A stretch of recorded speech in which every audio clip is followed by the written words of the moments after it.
તો આ સાથે સમાચાર સુરેન્દ્રનગરથી સામે આવી રહ્યા છે। ફાયરિંગની ઘટના બનવા પામી છે। તો સુરેન્દ્રનગરના ચોટીલામાં પશુપાલક પર ગોળીબાર કરવામાં આવ્યો। તો 4 થી 5 લોકોએ પશુપાલક પર ફાયરિંગ કર્યું હોવાનું સામે આવ્યું છે। જેમાં ચોટીલાના સાંગાણી ગામ પાસે જ આ ઘટના બની। ઘટના પગલે લોકોના ટોળા એકઠા થયા હતા, જે બાદ પોલીસને પણ જાણ કરવામાં આવી। તો કાર પશુ સાથે અથડાતા પશુપાલક પર હુમલો કરવામાં આવ્યો હતો। તો ફાયરિંગ કરતા ચકચાર મચવા પામી છે। અજાણ્યા શખ્સો દ્વારા ફાયરિંગ કરવામાં આવ્યું હતું, જેના દ્રશ્યો સામે આવ્યા છે। ઘટના પગલે લોકોના ટોળા પણ એકઠા થયા હતા। તો પશુપાલક પશુ લઈને જતા હતા અને તે સમયે આ ઘટના બની। કાર પશુ સાથે અથડાતા પશુપાલક પર હુમલો કરવામાં આવ્યો હતો।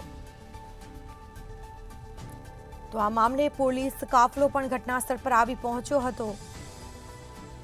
તો ફાયરિંગ કરી અને શખ્સો છે તે નાસી છૂટ્યા હતા। મામલે તપાસ કરવામાં આવી રહી છે। તો ચોટીલાના સાંગાણી ગામ પાસે જ આ ઘટના બની।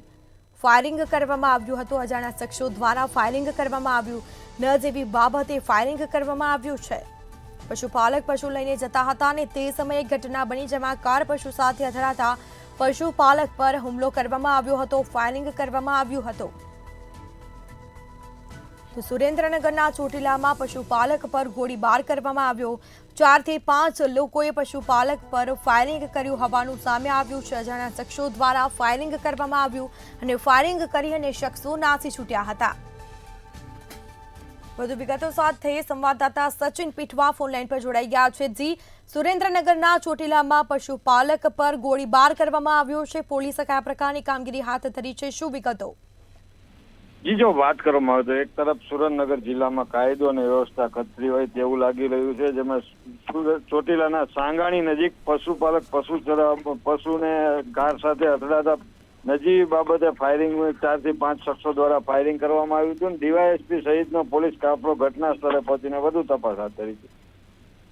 જી બિલકુલ, તે તમામ જાણકારી આપવા બદલ આપનો આભાર। તો આ સાથે જ પશુપાલક પશુ લઈને જતા હતા અને તે જ સમયે ઘટના બની, ફાયરિંગ કરવામાં આવ્યું છે। ચોટીલાના સાંગણી ગામનો આ બનાવ સામે આવ્યો છે। આ મામલે પોલીસે તપાસ પણ હાથ ધરી છે।